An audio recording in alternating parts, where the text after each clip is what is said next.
Hubo un momento en el que Argentina quiso dejar atrás el atraso.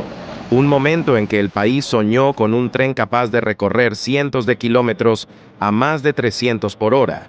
Un tren que prometía unir el corazón productivo del país y poner a la nación al nivel de las potencias del mundo. Pero lo que empezó como un símbolo de progreso, terminó convirtiéndose en una de las mayores ilusiones tecnológicas jamás realizadas. Una historia de ambición, promesas, intereses y finalmente, frustración. Hoy te voy a contar la historia del tren bala argentino, el sueño que se anunció con gloria y que terminó oxidándose antes de dejar la estación.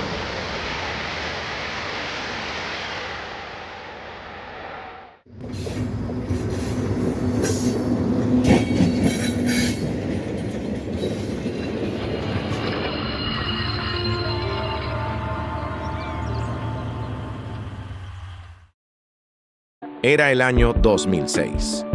Argentina intentaba recuperar el brillo tras la crisis del 2001. La economía crecía, las reservas del Banco Central aumentaban, y el gobierno de Néstor Kirchner hablaba de un país que volvía a ponerse de pie. En ese contexto, se presentó uno de los proyectos más ambiciosos de la historia moderna del país: el tren de alta velocidad Buenos Aires, Rosario, Córdoba. Un tren que uniría tres de las ciudades más importantes de la Argentina, cubriendo más de 700 kilómetros en menos de 3 horas. El proyecto prometía una velocidad de 320 kilómetros por hora, vagones de última generación y estaciones completamente renovadas. Era una promesa de modernidad, un símbolo de futuro.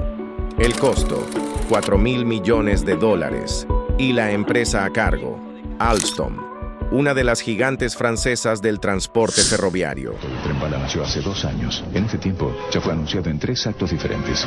El tren bala unirá 3 provincias, unas 7 estaciones a lo largo de 710 kilómetros. En Europa, un recorrido semejante en un tren de alta velocidad cuesta unos 100 euros. En Argentina, por lo tanto, saldrá unos 510 pesos, o saldrá menos y pagaremos el subsidio entre todos. Nuestro tren bala llegará a Córdoba en 3 horas a un costo de 510 pesos. El avión sale a mitad de pesos y tarda 1 hora menos. La primera vez que se anunció, el tren bala tenía un costo de $1.300 millones. 2 años después, dicen que saldrá $3.900 millones, aunque podría terminar saliendo más. El tren bala transportará 600 pasajeros. Solo en Capital y Gran Buenos Aires toman el tren 1 millón de personas por día y la pasan mal. Con la mitad del presupuesto del tren bala, podrían reconstruirse 11.000 kilómetros de vías para trenes de carga y 7.000 kilómetros para los 5 grandes ramales de pasajeros. Además, se podrían comprar 300 locomotoras y cientos de vagones nuevos. Pero estamos en Argentina, un país de trenes rápidos y de funcionarios rapidísimos. El anuncio fue recibido con euforia. Los medios lo llamaban el proyecto del siglo, y por primera vez en mucho tiempo, parecía que el país podía volver a creer. ¿Era realmente necesario un tren bala en un país con tantas carencias básicas? ¿Dónde estaban los estudios de factibilidad? ¿Quién iba a pagar semejante obra? El presupuesto inicial, de $4.000 millones, representaba casi la misma cifra que el presupuesto anual de todo el Ministerio de Educación. Economistas y expertos ferroviarios advirtieron que la obra sería inviable. El sistema ferroviario argentino llevaba décadas de abandono, vías en mal estado, trenes obsoletos y accidentes constantes. Sin embargo, el gobierno insistía. El tren bala era presentado como el símbolo de una nueva era.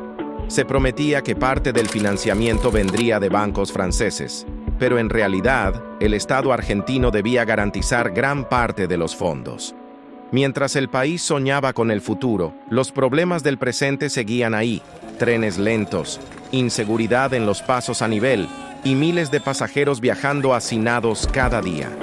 Parecía que, una vez más, Argentina quería construir el techo antes de asegurar los cimientos. ¡Hey! Si llegaste hasta acá, sos de los que aman estas historias tanto como yo.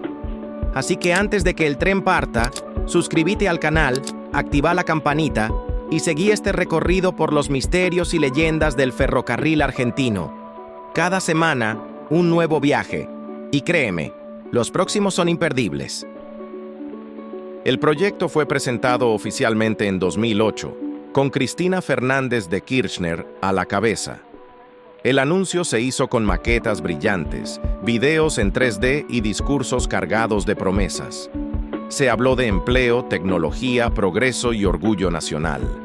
Pero lo que el público no sabía era que, detrás de escena, no existía ni una sola vía construida, ni terrenos expropiados, ni licitaciones definitivas. El tren bala era, en esencia, una promesa de papel. En medio de la crisis financiera global de 2008, los bancos internacionales retiraron su apoyo y el proyecto quedó sin financiamiento. La empresa Alstom, además, enfrentaba denuncias por corrupción en varios países, lo que complicó aún más la situación. Así, el proyecto más ambicioso de la historia ferroviaria argentina se quedó detenido en la fase de presentación. Mientras el gobierno hablaba de trenes que volarían a 320 kilómetros por hora, en los trenes metropolitanos la realidad era otra. Trenes sin mantenimiento, sistemas eléctricos colapsados y vías que databan de la primera mitad del siglo XX. Cada día, millones de pasajeros viajaban en condiciones precarias y los accidentes se multiplicaban. La brecha entre el discurso oficial y la realidad del sistema ferroviario era abismal. Hablar de un tren bala, en ese contexto, parecía una broma de mal gusto. Los especialistas advertían que antes de pensar en alta velocidad, Argentina debía recuperar la seguridad básica. El país necesitaba señales modernas, pasos a nivel seguros y mantenimiento real, no anuncios grandilocuentes. Con el paso de los años, el tren bala se fue desvaneciendo. Ya nadie hablaba de él. La falta de financiamiento, los cambios políticos y la presión social hicieron que el proyecto quedara congelado. En 2010, el gobierno dejó de mencionarlo oficialmente. El sueño había muerto, sin haber dado ni un solo paso. Lo que había comenzado como un símbolo de modernidad, terminó siendo un recordatorio del exceso, de la falta de planificación y de la desconexión con la realidad. En un país donde muchas vías siguen abandonadas y donde cientos de pueblos perdieron su conexión ferroviaria, el tren bala quedó como un monumento a la desmesura. El tren bala argentino fue, al final, una lección disfrazada de proyecto. Una historia que demuestra que el progreso no se compra con anuncios, sino con planificación, inversión y trabajo sostenido. No hacía falta un tren a 320 kilómetros por hora. Hacía falta un sistema ferroviario que funcione, que conecte pueblos, que transporte con seguridad, porque el verdadero desarrollo no está en la velocidad, sino en la constancia. Hoy, el tren bala argentino es solo un recuerdo, una maqueta guardada en un galpón, un anuncio perdido en la historia. Pero su historia nos recuerda algo importante.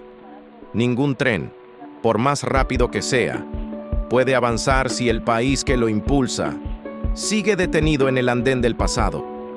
¿Qué pensás? ¿Argentina debería volver a intentar un tren de alta velocidad? ¿O es mejor recuperar los trenes que ya tenemos? Déjame tu opinión en los comentarios.